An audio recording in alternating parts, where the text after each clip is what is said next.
Prepared to take the fight all the way to the courts, the head of one of the nation's largest teachers' unions vowing to defend members who are punished for teaching critical race theory, despite a growing number of states moving to ban it. Take a listen. Mark my words, our union will defend any member who gets in trouble for teaching honest history. We have a legal defense fund ready to go, and we are preparing for litigation as we speak. Teaching the truth is not radical or wrong. Distorting history and threatening educators for teaching the truth is what is truly radical and wrong. Here now is Nicole Neily, Parents Defending Education president. She's also the president of Speech First. Well, you know, something really radical that Randi Weingarten should remember is our commitment to local control of schools. Our public school system began with the idea of local controls, not centralized authority, not a group of elites in Washington or a group of elite union leaders like her who just received tens, if not hundreds of billions of dollars from various COVID programs. They're not the ones who ultimately pay the bills. They're not the ones who send their kids to the public schools. It's the taxpayer that does. So doesn't the taxpayer have a voice here? Absolutely, the taxpayer has a voice. And honestly, this is a lazy straw man to say that parents or individuals oppose teaching the truth. Nobody opposes teaching the truth. What many parents around the country oppose is teaching ahistorical things like the 1619 Project, which has been roundly debunked by historians on all sides of the political spectrum. Parents oppose discrimination of their children, which is taking place when critical race theory is implemented in our schools. That's what parents are upset about. And if she wants to go to court, we would love to meet her there. And you know, we have to be absolutely clear about this. Cannot be emphasized enough. Critical race theory is an offshoot of critical theory, which is a Marxist theory that was meant as a systematic method of undermining democratic capitalism. That was the whole purpose of it.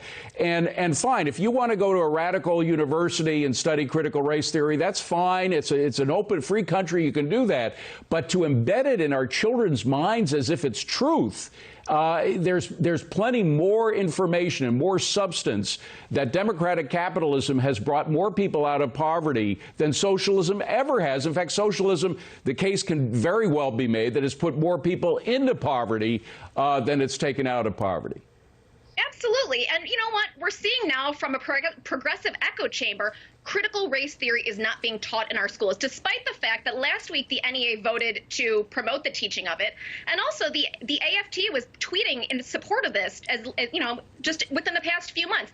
I don't care if they call it magical unicorn theory. The fact is that our children are being actively discriminated against on a daily basis in schools around this country on immutable characteristics.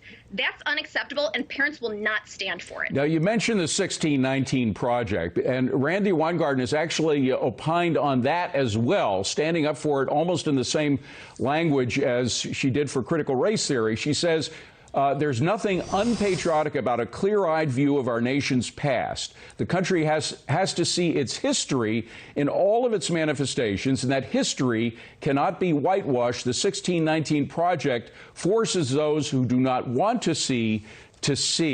Well, in point of fact, the 1619 Project, written by a New York Times writer, had to be clarified and changed and scrubbed clean of a lot of its historical inaccuracies by the New York Times itself. It's a very historically challenged theory that suggests that America was started not by its Declaration of Independence, but way back in 1619 when the first slaves came here, and that is the root of America, a slave nation, not one that stands up for liberty and freedom. Right. When our children are being taught incorrect facts, when they are being told that getting the right answer in math class is white supremacy culture, how is America going to be able to compete in a global economic marketplace? We will not. China, Japan, Europe, they're laughing at us right now as we commit suicide. I mean, parents have a problem with that. We have a problem with that. And for parents to be shamed for not wanting their children to be taught incorrect history is preposterous and insulting. How far do you think these pushbacks by parents going to school board meetings and so forth are going to take us? Will that scrub clean? Because, again, Randi Weingarten, she's at least been good to her membership as president of the AFT. She got billions and billions of dollars in 3 COVID relief programs. We added it all up. The K through 12 COVID relief package comes to about $200 billion, $193 billion. Much of that goes directly to her constituents, the teachers. Yeah, it's a mess. I mean, they have a huge amount of money. They have a huge amount of political muscle. They have the buy-in of the White House, the administration. And so parents face an uphill battle. But I think what we're starting to see is people that are fed up. We are seeing rallies across the country. On our website, defendinged.org, we've identified over 150 local parent groups that have been sprung up just within the past year, specifically to fight political indoctrination. Not COVID, not school choice, not masks, this kind of political indoctrination. People are speaking out. They're starting to not be scared of having their names attached to this because they realize this is the fight of their lives. But it is David and Goliath, and David in this case are the parents, Goliath are the teachers' unions and the centralized government in Washington. Of course, historically, there's at least one president where David won a battle, so hopefully it'll happen again. Nicole, thank you so much for coming in. Appreciate it.